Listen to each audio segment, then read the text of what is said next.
Hi, I'm Rolonda Watts, and welcome to Rolonda on Demand. In this episode, I talk with two very dear girlfriends of mine who I had no idea would end up meeting each other. Well, maybe it kind of makes sense. They're both tremendous spiritual leaders. One, Reverend Shannon A, is the pastor of a Presbyterian church in Wilton, Connecticut. Let me tell you a bit about Shannon. Shannon I've also known since I was 13 years old. And so to be able to talk with her about faith today is going to really take us back. My first guest is Reverend Shannon A, who was ordained almost 30 years ago in the Presbyterian church.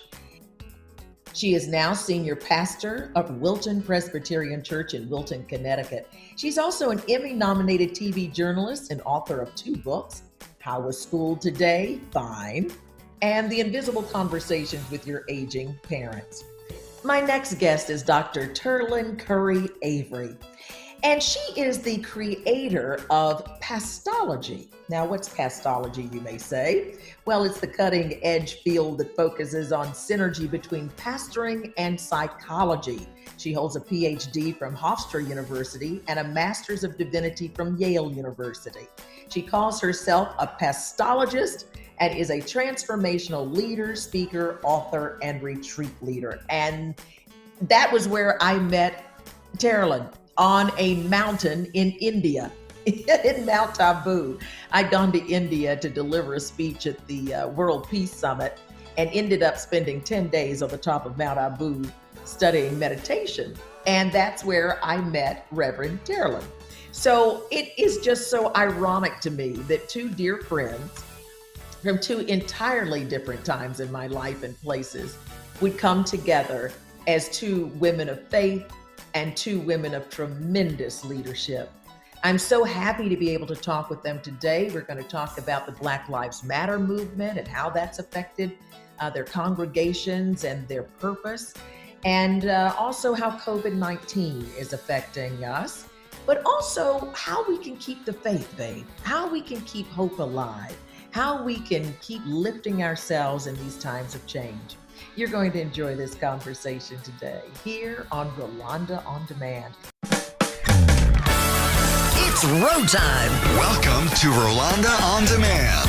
I love my podcast because we not only tackle the tough issues of the day, but we deal with hot topics, celebrity interviews, and information that can help you in your business or relationships. This is Rolonda on Demand.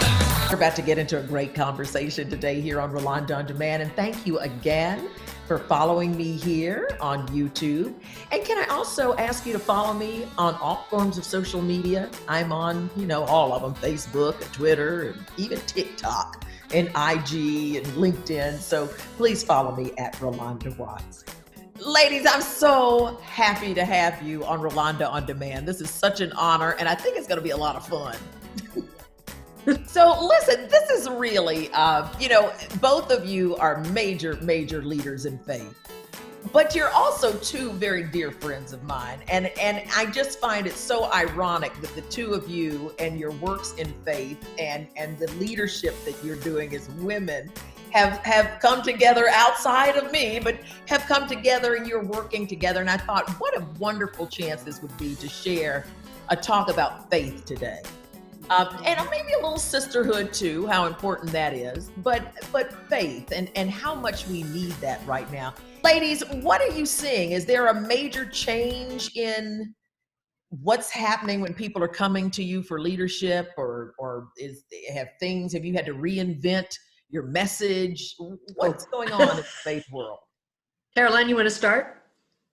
Wow. So, it depends on what we're talking about during this unprecedented time, right? If we're talking about COVID versus if we're talking about racism, because as from where I stand, I think we're going through two, pandemics. Mm-hmm. So within my church community, which is also, it's in Springfield, but we're part of the same Presbytery organization. And so what I'm finding is when COVID hit, I had to do a lot of discussion around how do we maintain our faith in getting through this very, very difficult time, because people are scared. They don't know what's going to happen. Folks are dying.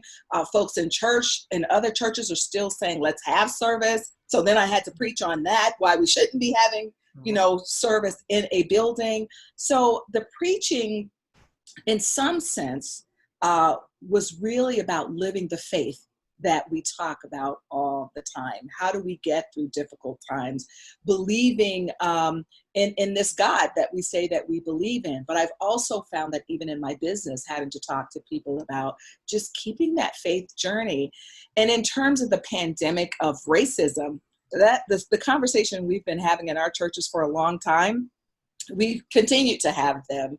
What I have found for me, and Shannon can attest to this since I just did a sermon for her church, is a call for me as an African-American minister to call on white folks in this pandemic of racism to really step up to the plate. So it's been some changes that I've had to do a little bit over time, but some have remained the same. And it's been my voice for years. So I'm doing what I love to do and what I'm called to do. It's interesting that that this, whether you're right, the two pandemics that we're dealing with, it's interesting how it's also calling out the gifts of people. That like you said, you're continuing the talk that you've done. Now it really has some gravitas because of what's going on. I find that I talk about reinvention all the time. Now it really has some gravitas because of what people are going through. Shannon, what are you finding in your fellowship and in your church? So I'm seeing a couple of things. Number one, every pastor that I know had to go pretty much overnight to doing things in person to online, which was a huge stressor for so many folks because the technological piece wasn't necessarily in place. So that's actually been a huge benefit, but it's required, people don't realize the amount of weight that's put on pastors because we didn't necessarily have those technology committees in place. So I have a TV background as well. So that it was, thank goodness for that, because I have produced and reported on television. So that actually was a helpful background for me. But it nevertheless came in handy. and telling stories, right, on camera. So yeah, you would know about that, Ro. But what I'm seeing is that the pandemic of COVID has been the great equalizer, right? It's made everyone have to stop and see the amount of powerlessness that we are all living in, that we can't go and do the things that we thought we could do.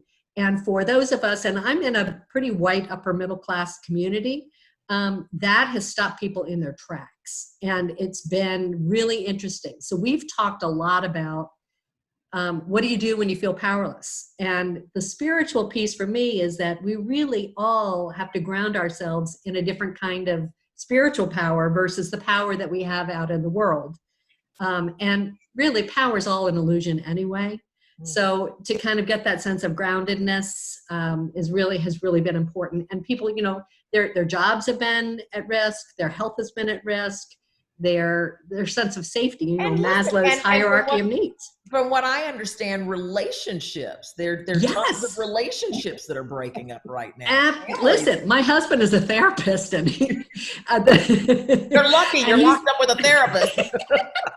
I know, but he's talked to a lot of couples about, with all the togetherness. Oh my goodness, it's really causing things. But then about the pandemic of racism. So, it's been very interesting for me as a person who's been interested in race relations for a long time and seeing the injustices against Black and brown people, to be in a community that's largely white and to encourage that conversation and, to see the reluctance oftentimes, Terrlyn, you talked about this, of people when they don't have to look at the differences because they can kind of be off in their cozy corners.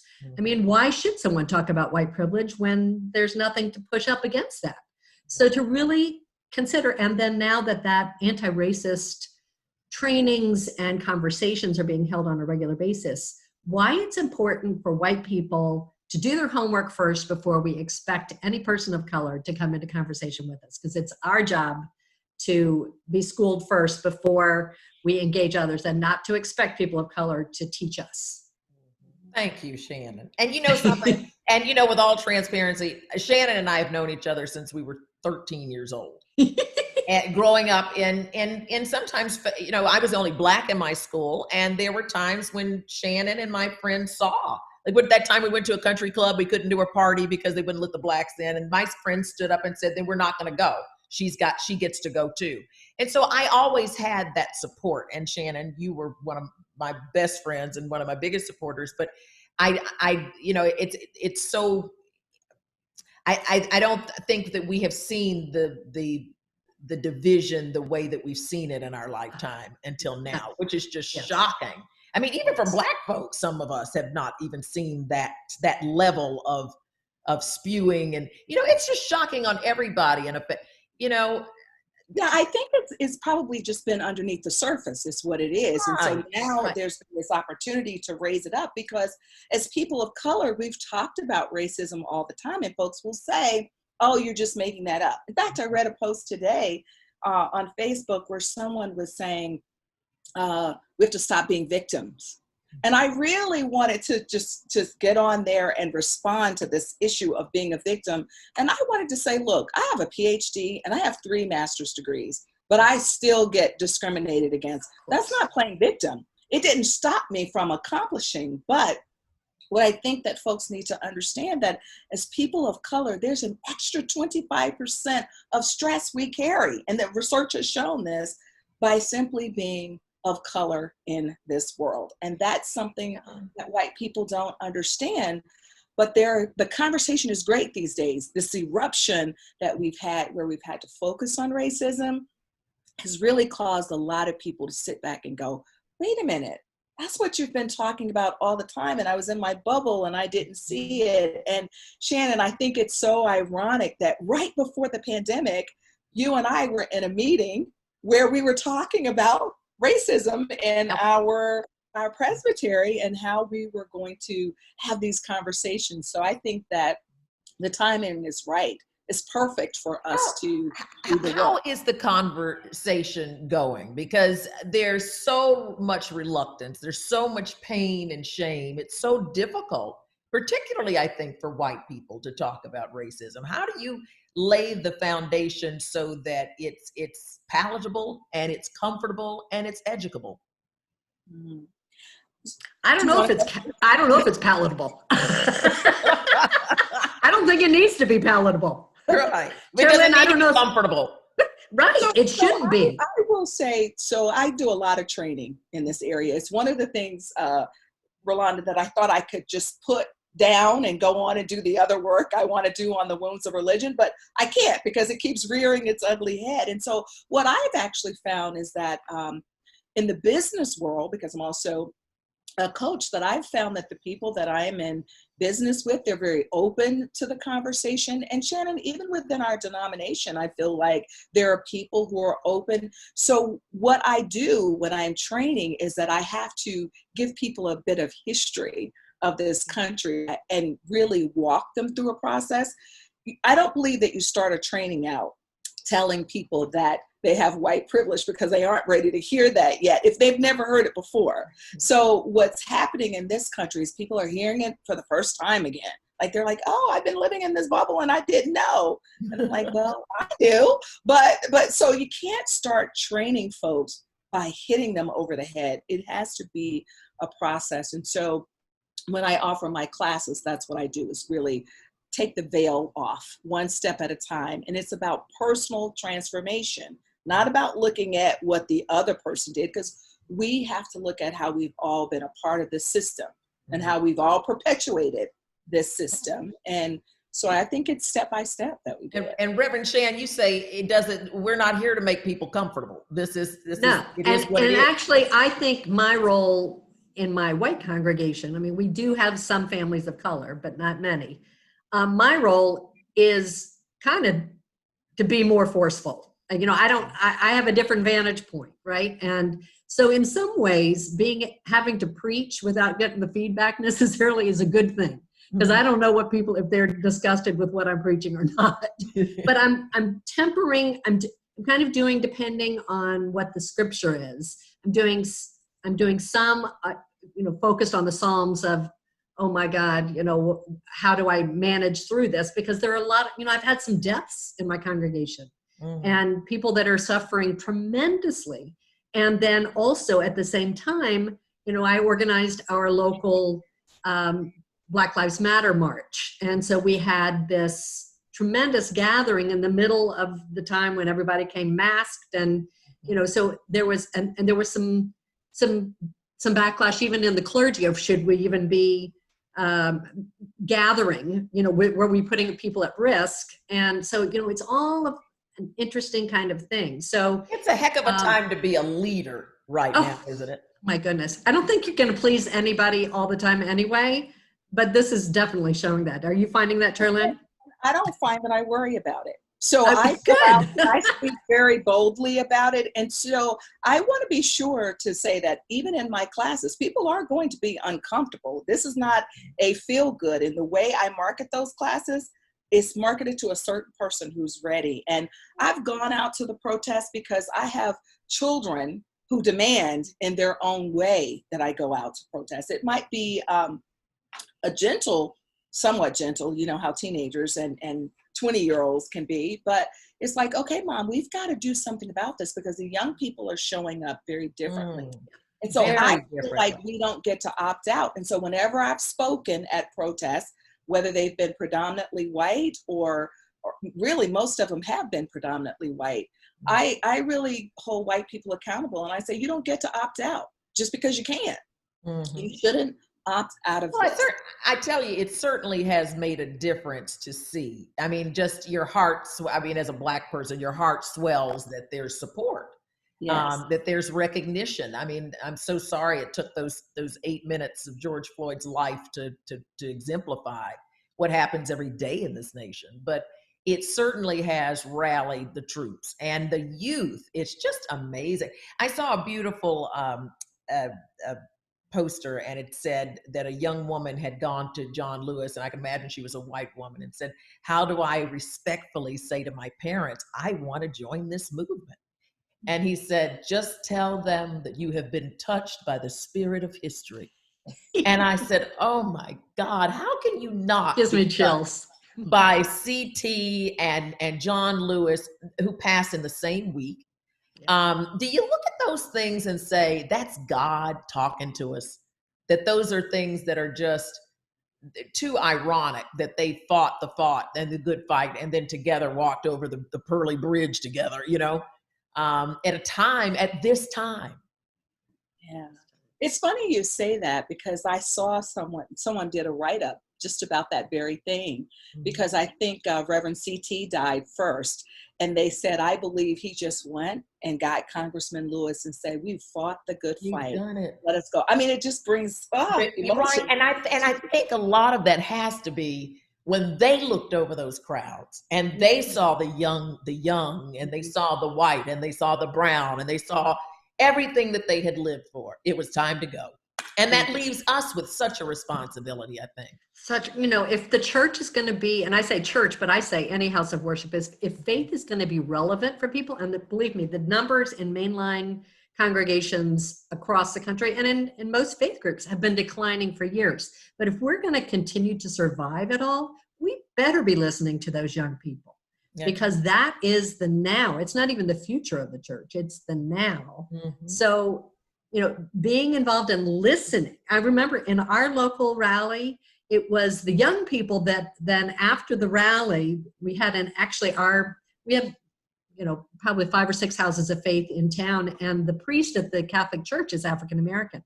And so he and I were we were the co-coordinators of this, but and the rally was amazing and everything, but it was the young people afterwards that then stopped traffic out on the major road and kept the police there for an hour and a half to say, okay, how are you going to make it different when I'm stopped by the police? What are you going to be doing differently? And I give the leaders credit in the town supervisor as well as the police for stopping and listening. And that's what we have to do too in our congregations. That's right. Wow. It's just, it's amazing. I do believe, and maybe that is my faith, that there will be good things that come out of this. I do too. There will be, and even if on an individual level, I think the three of us have discussed that it makes us step up our own gifts. It makes us step up our own leadership and to be there as part of the process wherever this leads. But what do you say to people who are looking for that? I mean, there's a lot of people out there who are unemployed. There are people who are sick. There are people whose husbands are leaving them. There are people whose kids are driving them crazy. I mean, there are people that we're going to hear a lot about suicide coming up. We're going to, and we're going into this second thing. What do you say when you tell people to hold on to your faith? I don't know how I would get through half of the things in life if I didn't have faith. And I just pray people learn how to find it. How do you find faith when it's dark and you don't have a match? Terrlyn? Well, it's interesting because I've actually done a series of sermons on faith, and I'm actually writing a book now on getting through unprecedented times with faith. And that's even if it's just faith that you've been called to a purpose. It's not about being in a church building and having to worship, source there, however you define source. But for me, I'm a trained psychologist, and so I often use the psychological skills along with the spiritual skills to guide people through their next level. And so I've been really preaching to folks about mindset. We've gone through difficult times before. Our ancestors, whatever your ancestors are, went through difficult times before, and they were able to get through. Your mindset determines how far you will go in life. So there are going to be some people who are going to come out of COVID and come out of this current experience, and they're going to be on top. They're going to be like, man, yeah. Exactly. Because they figured out how to shift, how to pivot.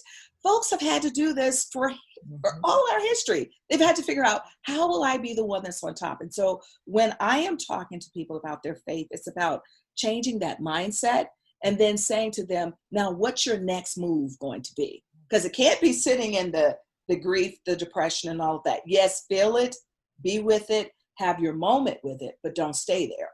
That's right. And wasn't that and the greatest pivoter of all time, Kobe Bryant, had that Mamba mindset. And I think I tell my reinventionists as they're looking for their next pivot, that the pivot allows us that 360 view to really look around and see, we're stuck in one place. But that doesn't mean we can't keep looking around at all the options we have. So I think, that's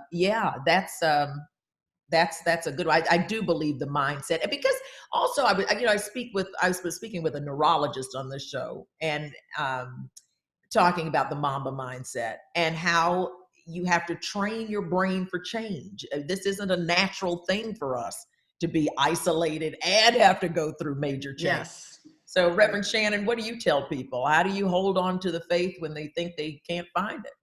Well, I'm a person in long-term sobriety. So the whole 12-step program is a helpful thing for people to come to a sense of really, where do you get your own power of releasing the things that have held you back, personal transformation of going and making amends to people, and then really continuing on with the spiritual awakening. I really believe that this is a time that can call us to greater spiritual awakening.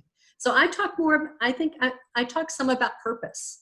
So what is your purpose? If anything that this time is giving us, in both pandemics, it's a thing to stop and look at, what are we here for? This is not a dress rehearsal. We are living life, and we have the opportunity to create something and to be something and to serve in a different way. And given that we are maybe stalled for a little bit actually, I think it's a gift that we've been stopped in our tracks, because it's made us have to stop and think versus go and act to activity, or go out to the bar and have that drink or whatever, or go to our relationship or whatever. But it's made people stop and have to say, okay, what am I about? What do I want my life to be about? How do I want to make a difference? And so that is kind of a springboard then into, but doing the inner work so that you can do the outer work. Mm-hmm. Mm-hmm. It's very good. Your congregations are in good hands. I don't know if they'd always say that. I don't know about you, Terrlyn. But it's just a soothing and good to hear this. I am so not the person to say give up hope. I don't even want to embrace giving up hope, because you're right. There are too many places to turn around and see how much good is being done. And people who are Zooming. I mean, we're seeing people who are creating new careers under this this situation. And you know, and as I tell my actor friends, all the casting directors are home. Get on YouTube, you know. But we're all trying to survive. Go on, Shane. Can I just tell you how I saw the gift of technology in this last week? So one of my congregants, who's, you know, early 60s, was diagnosed just a month ago with pancreatic cancer. And he's now, you know, end of life, just in a short month. And so the other day I went over to the house, and we had communion with his 2 adult children and his wife by the bed. And then 4 families from around the world joined us on Zoom for a celebration of the Lord's Supper, Holy Communion. And it was so great. I would never have thought of that before this time, before, you know, bringing that in, but it allowed over time and space to be able to connect in a way that we wouldn't have thought of before. So there's some things that can be counted as, you know, as good things, even in the midst of this time. I think also stopping the activity. You know, I will say that a lot of people have gone to different things, destructive things, to help them get through. But I think, you know, and you too, and certainly Terrlyn, you would know, as we're coming out of this, I think we're going to be in more of a mental health crisis, you know, as people kind of try to make sense out of all of it. But, you know, so we're trying to attend to the mental health needs, but that's, you know, technology has been helpful in some ways, and yet it's also it can be a false connector, sense of connectivity. Yeah, but I agree with you. I found, you know, I had a birthday, and all of us are going to go to a birthday this year under quarantine. But I found that, you know, instead of having a big party, I would celebrate with 1 or 2 people, or social distance. But I got to have really quality time with people that meant a lot to me, that I would have never gotten to talk to at a party. So I think it does kind of, it makes you look at things differently. And a lot of us are saying, I don't need half of the stuff I've got. You know, I don't need, there's so much I don't need, is what we're finding too. So I think we're going to come out lean, mean, and I don't know about lean. Well, maybe not lean. As soon as I said that, I was like, you know, you're not talking about yourself with that COVID-15. And believe me, as you get older, like Ro, you and I are in the same age group. I won't add Terrlyn in that, but it's harder to come off too. I'm telling you, I'm running hills, but it's like, woo. I said, you know what? I said, now I've got a muffin top. I've never eaten a muffin in my life. How did I get I got to live with one for the rest? Keeping it real, Ro. Keeping it real. Let's just keep it real. Well, sisters, this has been a real joy to speak with you. And you know something, I look at you, both of you, and the marvelous work that you do as essential work as well. And so I thank you for being with the congregation when you could be at home in a mask and safe, and out there in the movements when you can be at home and safe, and the risks we take, the sacrifices we make for the things that we do in love and the people. And I thank you so much for everything. Anything else? And Rolonda, you do that too. You give people a lot of hope. I mean, through your posts and through your podcasts and through all of your work, you're always upbeat. I want to thank you for that. Thank you. I'm and trying really, to. And you're helping people to reinvent themselves so that they don't stay in a mindset of, woe is me. And Exactly. you know, I appreciate the thanks, but I feel like for me there's no other choice, because I think about people like Harriet Tubman, who I think was enslaved either for 25 or 30 years, but still maintained hope. So for me, when I'm talking to people and preaching to people, or when I just feel tired, like I don't want to do this anymore, I know. It's like, girl, you gotta get up. You know, you look at John Lewis, whose skull was cracked on a bridge that he crossed back over. I mean, it's just like, who are these people? And it's like, you can be those people. I'm not you want you to get your head cracked, but if you're committed to something so much, and now's the time. You're right. Now's the time to batten down the hatches and make those decisions and those commitments and intentions. And it's not to say that it's not going to be hard on some days and that you won't want to give up, but it's the broader vision that keeps us going. That's right. And I think our connectedness with spirit and sacred too, that helps us to understand that we are more than just these shells that we're in. We are spiritual beings who are all very much interconnected. Look at the three of us being so interconnected here right now. Who That knew? is so crazy. Who knew? Listen, and for those of you who tuned in late, look at the connection. It's like the Brady Bunch here. Shannon and I grew up together. We went to high school at 13. And I can attest to all of the hard work. I mean, Shan's mom, Ellen, was one of the first feminists we ever met. Their family were very much progressive, and so yeah. Not my dad. Yeah, well, the girls. Yeah. But it makes sense to see you do what you do, and especially in race relations, you've always been in the forefront of that, and it's just amazing. And then Terrlyn, I met in India, y'all. In India, I went to go give a speech at the National Peace Summit, and then studied meditation on the top of Mount Abu with the Brahma Kumaris for 10 days, and I could not have gotten through it without Terrlyn as one of my buddies to turn to.